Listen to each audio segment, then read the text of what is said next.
Hi everyone, my name is Jan and I'm here in Eureka Springs, Arkansas with my friend Miguel. Miguel has just released a dynamic and important series of 3 books called The Solar Warrior. Hi Miguel. Hi, Jan. I'm glad you're here with me today, and thanks for agreeing to share with our viewers an overview of the theme of The Solar Warrior. The first volume is called Origins, Rise, and Decline. The second is The Eclipse, and the third is A New Hope. So let's start then, Miguel. I know it's difficult to summarize the many pages of your book collection, but are you willing to give it a try? Yeah, I'll give it a try. Perfect. So how would you briefly explain the main ideas that you express in the 3 books? Well, in the first place, if there is a specific spirit in the whole collection, it is that of synthesis.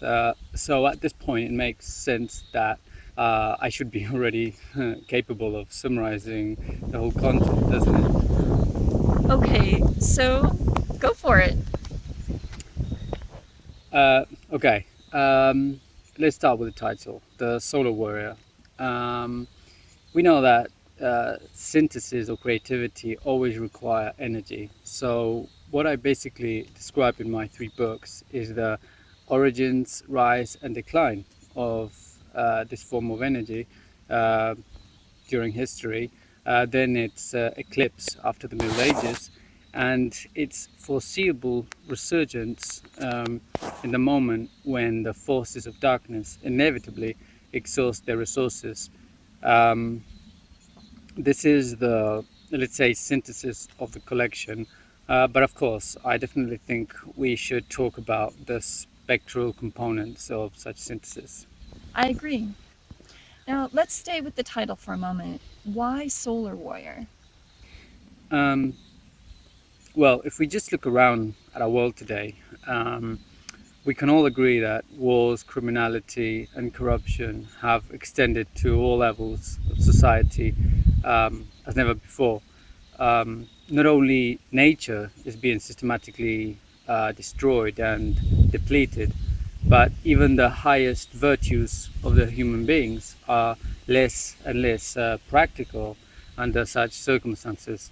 Um, of course, there are still a bunch of noble and courageous people in the world today, but the problem here is that in order to materialize such virtues, there is a considerable gap among these virtues and the specific material, technical, political, social, and economic conditions of our time.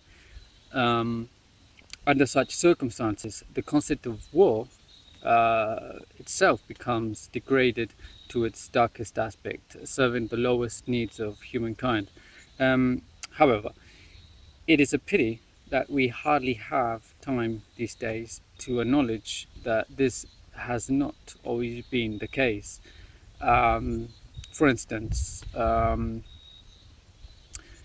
were moments in history during which, because of the cherishing of a spiritual light by eminent representatives of the human condition, not only war, but all forms of action were not exerted in order to increase chaos and corruption, but contrarily, to find the ultimate synthesis and balance. So are you saying that there is a good war and a bad war? Um, I wouldn't use any moral labels, such as those as good or bad. Deep down, war is always a metaphysical power linked to cosmic processes of creation and destruction, where human concepts or labels become merely means. Um, since the end of the Middle Ages, war in the West adopted a character that was in total correspondence with the emergence of rationality, technique, and reductionist mechanistic science. Um, it is, let's say, the resulting material development of these changes that occurred in the human spirit. Now, um, are these changes good or bad?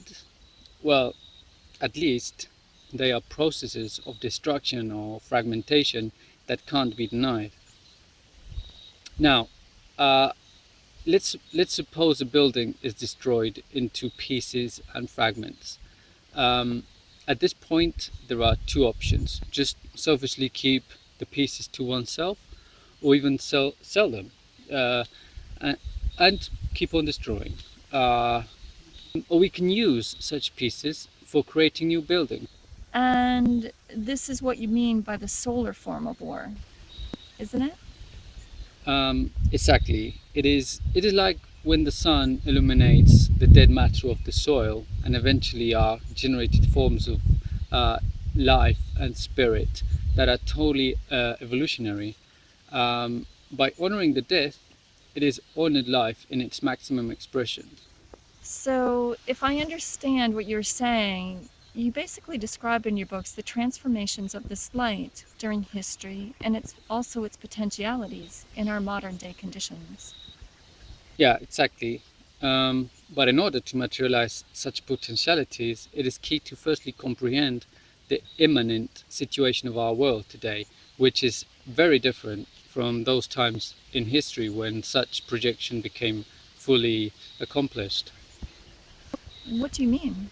Um, well, if we look back to the conditions where the last incarnation of the solar warrior archetype occurred, for example, the Eastern samurai Bushido tradition, the famous Shaolin monks, or the Knight Orders of the Middle Ages, we can see that the political and social instances have mutated considerably since then, especially since the eruption of the technical developments in the so-called Industrial Revolution. I mean, for example, here in the United States, where we are having this chat, even the Native American Indian warrior caste belonging to the Sioux tribes became totally overwhelmed by the locomotive. That is, the monster of iron, as they conceived it. Um, it is necessary to recall that the Native Americans were cultures that were linked to specific territories and had a deep connection to the earth, a connection that in our urban industrial consumerist society is almost absent. Um, but suddenly, the configuration of such earth radically changed for the Sioux due to the apparition of new forms of power, namely of a technical industrial character. uh, in that specific situation, only those capable of relating to those new forms of immanent power were favored in order to become the champions of any conflict regarding territory and power. And that is what eventually happened because their warrior spirit became totally inapplicable. Not only the warrior tradition of the Sioux was lost, but as a culture, the Native American tribes also extinguished in regards to its applicability amidst the new modern conditions. So, in your books, you intend to describe as well this novel environment and its main characteristics. By the way, why did you say the so called Industrial Revolution? Is it that you don't agree with this expression? Yes, it is precisely in the third book of the collection called A New Hope where I define the main characteristics of this new environment called the technosystem, um, which is the ultimate configuration of power in our times. Um, it is a system that encompasses the political, economic, cultural, corporate, and social conditions of our days. And not only that, but also has become the main factor in our everyday lives, no matter how aware we are or not regarding such factor. Um, because the system deals with raw forms of power, if we are aware of its basic characteristics, then we'll be able to gain an existential freedom in relation to it and consequently not be affected by its lethal side effects in the social and economic domain. Um, this approach is typical of all the forms of solar warrior traditions. For example, in the Eastern forms, it was called War Wei, the art of fighting without fighting, acting without acting, or just action without desire. Going back to your other question, in my books I prefer to use the term industrial subversion rather than industrial revolution, because when desires and needs are increased artificially due to the technical feasibility of superproduction, then such action without desire becomes more and more difficult, and the domain of action and production becomes reduced to its lowest quantitative and simple expressions. On the other hand, the means at all levels take over, and the issue regarding the aims become progressively unanswered. When I read your books, especially the second and the third, I saw that you're really merciless when it comes to criticizing the bourgeois spirit and mentality. Why did you adopt such a position? Well, first I think it would be practical to tell our viewers what such bourgeois spirit is, because it is not a quite common topic these days. I agree. Tell our viewers and readers what is then essentially this bourgeois spirit.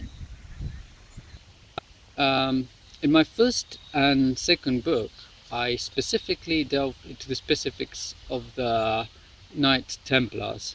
Now, the Knight Templars were a warrior order having clear solo warrior aims of synthesis, yet had been dramatically suppressed and dismantled in Paris by Philippe le Bel, also called Philip the Fair. This event caused the merchant classes who lived in the communes, so-called bourges, to gain control over the affairs of the state, and therefore became the validating factor of typical bourgeois actions and ethics. So basically, at that point, almost everything was starting to become merchandised and commercialized. Yeah, but it would be naive to believe that this spirit became only reduced to the domain of economics or banking. Actually, such spirit was also subtly introduced in religion, science, philosophy, art, politics, and culture at all levels. But if you ask me, what is the main trait of the bourgeois spirit in all its different manifestations or avatars? Um, in no case I would say that it is just the obsession for profit, nor greed, nor usury practices. Um, it can't be linked exclusively to the capitalists, even though there was a moment in history when there was a clear connection between the capitalist class and the bourgeois class. However, today this is no longer the case, and you can see almost everywhere how the main aim of even the working classes is to attain a spiritual fulfillment of a bourgeois character. So, what is then the main characteristic of the bourgeois? And why do you consider it so important to engage in this sort of attack on the bourgeois spirit, the mentality? If we deeply look at the genesis of the bourgeois spirit, we'll see that such spirit always takes over when the authentic solar aristocracies decline and the warrior spirit eclipses. In situations like these, no political entity is longer capable of coming up with aims, and all matters become related to the empowerment through overdevelopment of means, being these economic, industrial, or military.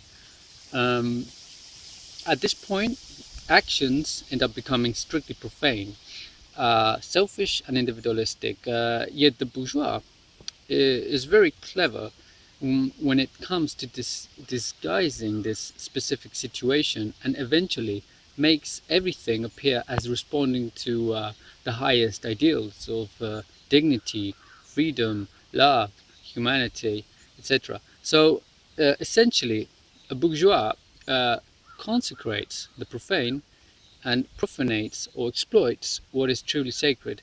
And this practice is no longer restricted to any social class, but it is an existential attitude that can be applied to many different fields. So the problem here is that not only there is a huge gap between the spiritual and the immanent, but also a gap between the claims and the actual actions. In my book, I express this spirit in many different forms, consumerism, ideologies, etc. So from the viewpoint of restoring the values of the solar warrior, definitely such a cynical attitude of the bourgeois spirit is not favorable. Could you give me some quick examples of this? Well, going back to the example of the Native Americans and their extinction as an earthly-based culture because of the eruption of the locomotive monster. Right now, very close to these Ozark forests, it is planned the destruction of such natural environment in order to build high voltage power lines. Of course, if you talk to any of the people who work for SWEPCO, or you even look at their website, they'll claim to be green, ecologic, energy efficient, environmental friendly, etc. Now, this is bourgeois spirit at its best. While this hypocrite attitude is adopted not only by the corporations but by people in general, just like in the case of the Sioux, the defeat is strictly decided in advance. By the way, talking about SWEPCO, would you mind if I show the viewers the website where they can get involved in order to help protect these beautiful forests in the Ozarks? Sure, no problem. Okay, thanks.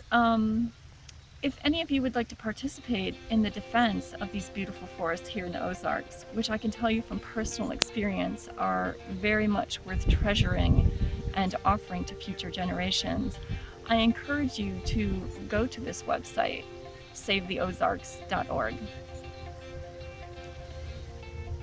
Thanks, Miguel. Okay, going back to your book collection, could you tell me briefly, what is the first book, Origins, Rise, and Decline, about?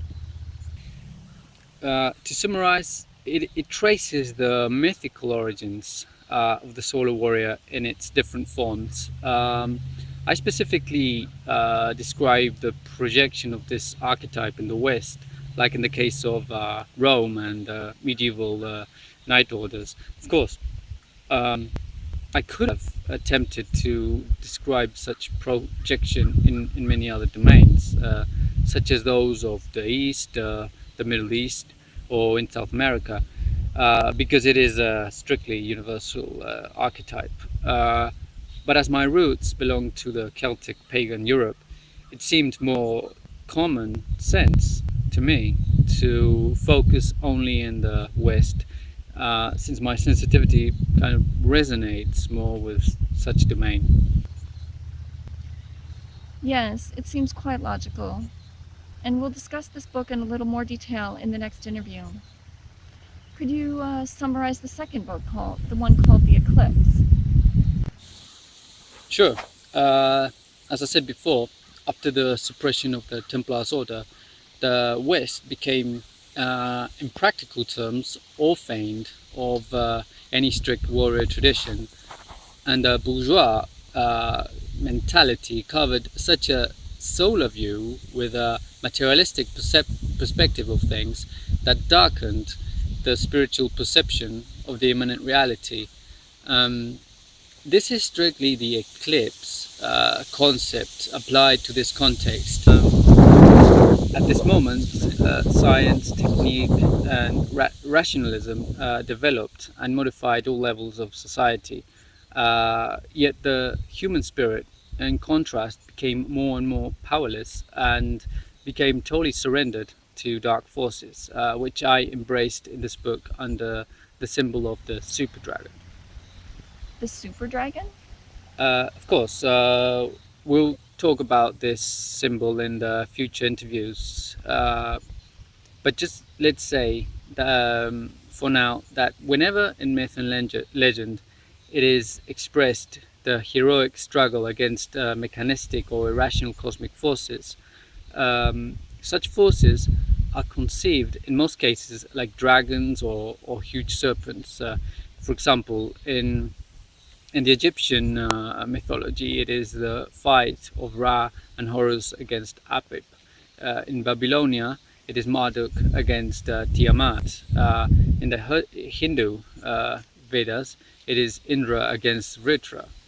Um, in Buddhism, Siddhartha against Mara. In the Nordic mythology, it's Thor against the serpent of Midgard. Then Siegfried against the dragon Fafnir. In Greece, it is Apollo against Python, in addition, of course, to the quests of Hercules. And even in some Christianized versions, the figures of Saint George and Saint Michael Archangel. But there are many more. Briefly, in all of this is always represented the fight between the forces of light against the forces of darkness. What about this third book called A New Hope? Essentially, it makes sense that once they are recognized, these forces of darkness in our experiential reality, and are exerted as well actions that do not feed the dragon, so to speak, on a daily basis, only then it is possible to see some hope for the human condition in relation to the cosmic processes. So basically, the book starts by describing the technosystem and its effects on different domains. Once such global opponent for the 21st century solar warrior is clearly defined, then also new aims and projects can be defined too. That is, new values that shall eventually have their expression at a private or community level. That sounds very appealing. Which book would you recommend the readers of your collection to start with? Ultimately, the collection is divided into three parts. In the same way, we can divide each one of ourselves into spirit, soul, psyche, or matter. Let's see.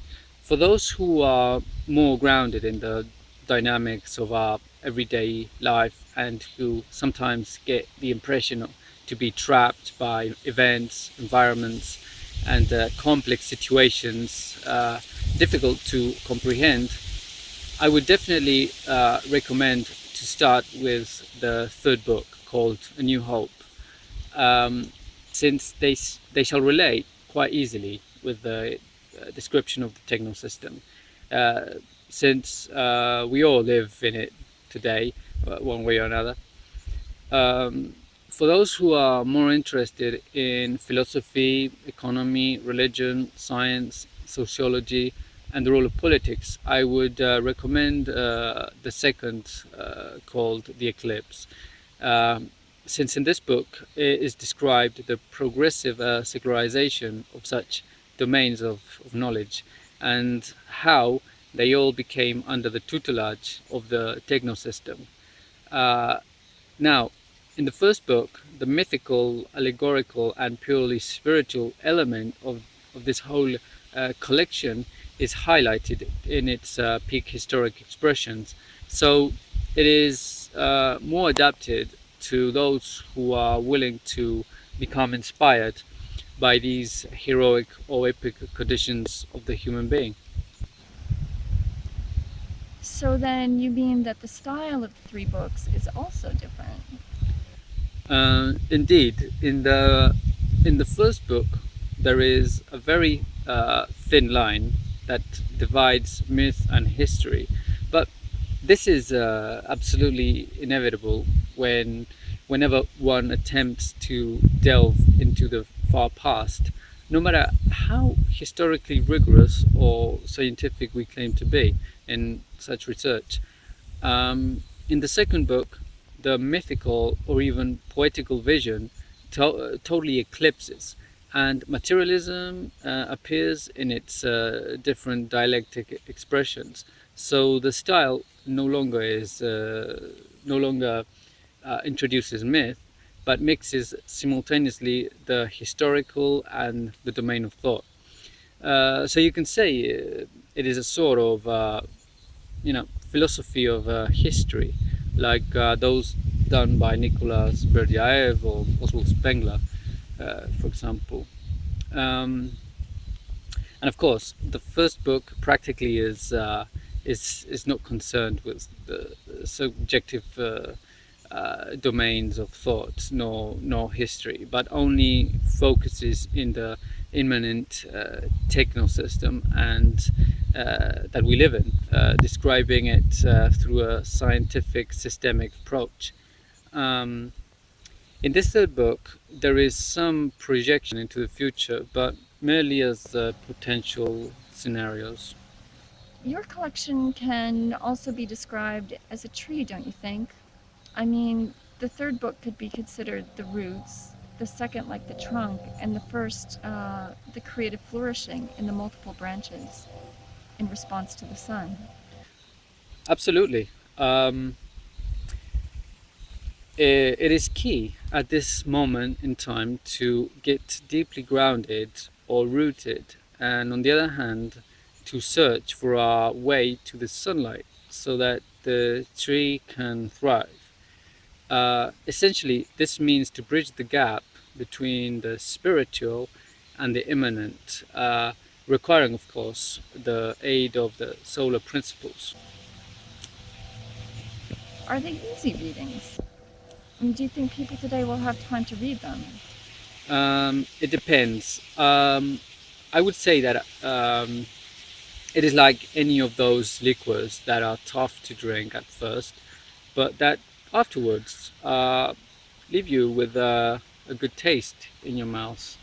Um, it is not a soft drink, of course, but I'm sure that most viewers might be aware that ultimately the sugars contained in the popular easy-going soft drinks can eventually ruin your health in the same way that reading too many newspapers or magazines can promote alienation.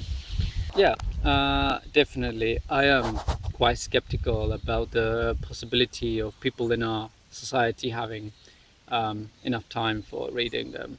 But I'm quite confident that those who deeply comprehend the spirit of a solar warrior shall definitely find time to read them. Who are you writing for? Um, Deep down, for myself, the collection is somehow a creative side effect of my commitment to specific principles of life. And if anybody wants to share the outcome of such a thought, he or she is very welcome. You just said she. Do you think that the contents of your collection will fit the feminine reader? Well, I remember a friend of mine who once said, "Oh, women hate war, but they all love to become disposed of wealthy military officials." Of course, I realize that this statement is quite a generalization, but it points to the fact that not only women but society in general should be aware that every time one commits to a life based on material well-being, comfort, and economic growth on some other part of the planet, there has to be necessarily waged a war in order to provide the resources for making such specific lifestyle technically feasible. Um, Now, going back to your question, I think it would be interesting for women to acknowledge that apart from the technocratic clerk official in the military who kills civilians in Iraq by pushing buttons, just like a kid playing a video game, there were also other forms of war and of course other kind of warriors, like, let's say, solar warriors like the Knight Templars, the samurai, or even the Spanish legend El Cid. So, you write about war. do you actually have any war experience? If you're asking me if I've been involved in the modern military, no. However, we must recall that the nature of war has deeply changed during the last times, and specifically it corresponds to what General Erich Ludendorff denominated in 1936 as total war, which can be summarized as the fact that the line that separates in modern war the civil from the military is more and more diffuse. Today, the stage of total war has been fully accomplished, and the nature of such war is determined by the intrinsic determinations of the global technosystem. Now, because we haven't learned to see it, doesn't mean it is not there.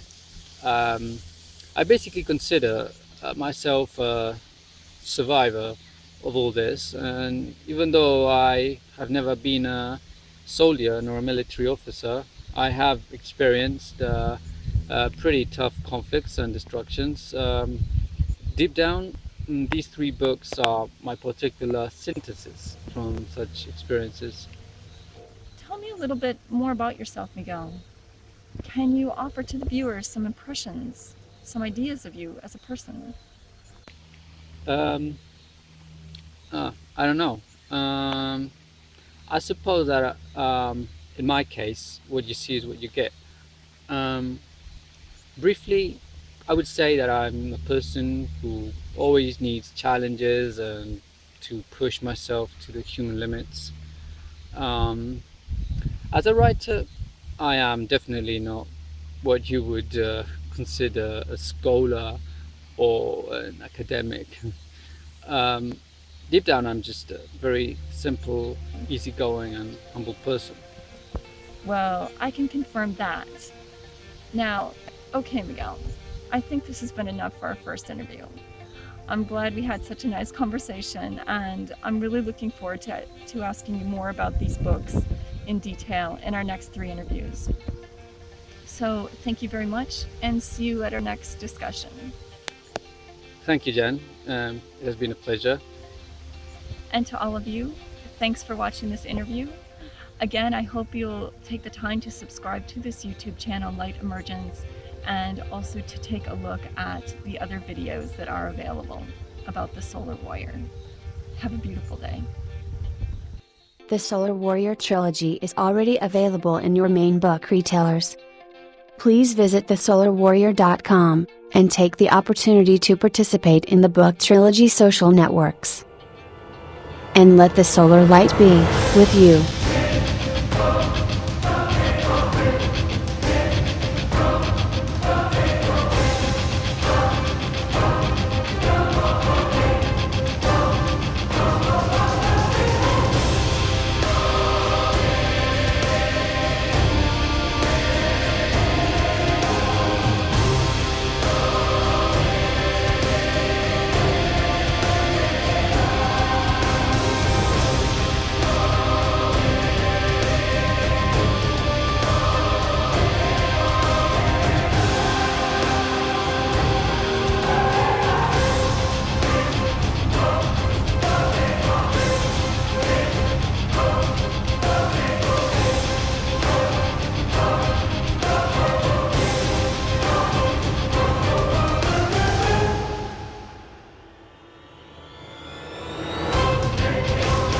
Let the Solar Warrior trilogy be with you.